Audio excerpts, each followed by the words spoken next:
Hello, good morning all of students. आज economics का दूसरा चैप्टर प्रमुख शब्दावली आप लोगों को मैं पढ़ाने जा रहा हूँ। कल इकोनॉमिक्स का पहला वीडियो डाला गया था यूट्यूब पर। आज इकोनॉमिक्स का ही दूसरा चैप्टर है प्रमुख शब्दावली, जिसमें टॉपिक बाय टॉपिक दिया हुआ, उसको बारी बारी से हम लोग पढ़ेंगे। तो सबसे पहला टॉपिक है अवमूल्यन। अवमूल्यन क्या है? तो विदेशी मुद्रा की तुलना में जानबूझकर, यानी विदेशी मुद्रा की तुलना में जानबूझकर स्वदेशी मुद्रा का मूल्य कम करना अवमूल्यन कहलाता है। और भारत में अभी तक अवमूल्यन 3 बार हो चुका है। पहली बार 1949 ईस्वी में, दूसरी बार 1966 में और तीसरी बार 1991 ईस्वी में। अब यहाँ पर अवमूल्यन का अर्थ होता है, इसका उद्देश्य क्या है, एग्जाम में बराबर पूछा भी जाता है।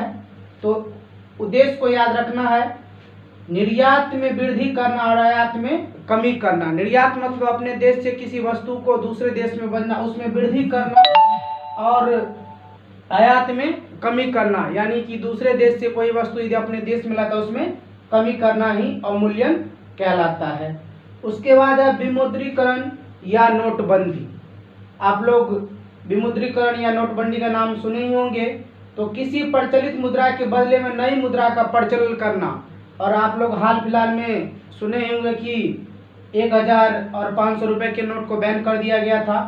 तो भारत में अब तक 2 बार विमुद्रीकरण या नोटबंदी हो चुका है। पहली बार 1978 ईस्वी में और दूसरी बार 8 नवंबर 2016 ईस्वी में, जो कि नरेंद्र मोदी के नेतृत्व में हुआ था।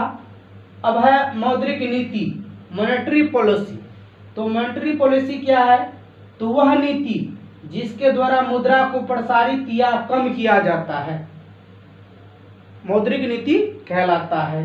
क्या है मौद्रिक नीति में? वह नीति जिसके द्वारा मुद्रा को प्रसारित या कम किया जाता है, विस्तार किया जाए या कम किया जाता है, उसको मौद्रिक नीति कहते हैं। और मौद्रिक नीति आरबीआई द्वारा ही जारी किया जाता है। ऋण महंगा या सस्ता किया जाना, ये मौद्रिक नीति पर निर्भर करता है। उसके बाद है मुद्रास्फीति, इन्फ्लेशन। तो वस्तुओं के औसत मुद्रा मूल्य का बढ़ना मुद्रास्फीति कहलाता है। क्या है मुद्रास्फीति? तो वस्तुओं के औसत मुद्रा मूल्य का बढ़ना ही मुद्रास्फीति कहलाता है। अब है आपको मुद्रा अपस्फीति, डिफ्लेशन। तो साधारण शब्दों में आर्थिक मंदी को मुद्रा अपस्फीति कहा जाता है। जब बाजार में मंदी आ जाती है तो उसको हम लोग मुद्रा अपस्फीति कहते हैं। उसके बाद अगला टॉपिक है स्टैगफ्लेशन। जब बाजार में एक साथ महंगाई या मंदी दोनों आ जाए, क्या होता है कि जब बाजार में एक साथ महंगाई एवं मंदी दोनों आ जाए तो इसको स्टैगफ्लेशन कहा जाता है। उसके बाद डिसइंफ्लेशन। तो मुद्रास्फीति पर नियंत्रण के लिए, मुद्रास्फीति पर नियंत्रण के लिए जानबूझकर डिफ्लेशन या मंदी लाना क्या कहलाता है? डी इन्फ्लेशन कहलाता है। उसके बाद है रिफ्लेशन। तो रिफ्लेशन का परिभाषा है जानबूझकर मूल्य में वृद्धि कर मंदी पर नियंत्रण का प्रयास करना ही डिफ्लेशन या डिफ्लेशन पर नियंत्रण पाना ही रिफ्लेशन कहलाता है। उसके बाद हॉट मनी है। आप लोग नाम सुने होंगे गर्म मुद्रा का। तो वैसी मुद्रा जिसमें परिवर्तन या पलायन का गुण अधिक होता है, जो ज्यादा चलता है, वैसी मुद्रा जिसमें परिवर्तन या पलायन का गुण अधिक होता है, उसको हम लोग हॉट मनी या गर्म मुद्रा कहते हैं। जैसे एग्जाम्पल के तौर पर हम लोग लिख सकते हैं डॉलर।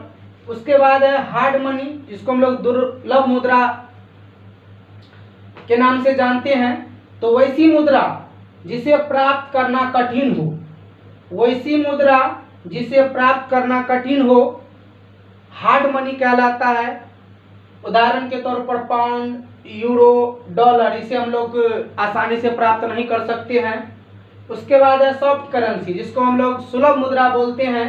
तो वैसी मुद्रा जिसे प्राप्त करना आसान हो, वैसी मुद्रा जिसे प्राप्त करना आसान हो उसे सॉफ्ट करेंसी कहा जाता है। जैसे नेपाल की मुद्रा हो गया, पाकिस्तान की मुद्रा हो गया, इसे हम लोग आसानी से प्राप्त कर सकते हैं।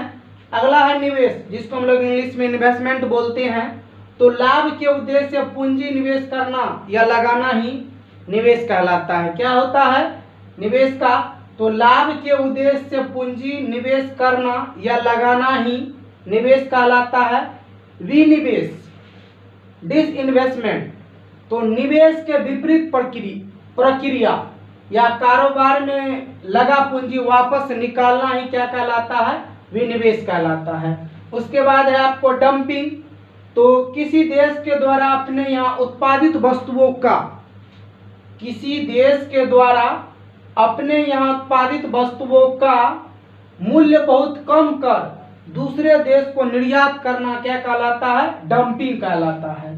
उसके बाद है निजीकरण, प्राइवेटेशन, तो अर्थव्यवस्था में निजी भूमिका बढ़ना निजीकरण कहलाता है। जैसे अमेरिका अभी डेवलप है, आप लोग जानते हैं क्योंकि वहाँ पर निजीकरण ज़्यादा है। और हाल ही में चर्चा में आया था कि रेलवे को निजीकरण कर दिया जाएगा, लेकिन ऐसा अभी हुआ नहीं है। तो अमेरिका में कैसी है? निजीकरण सबसे ज़्यादा, इसलिए डेवलप है।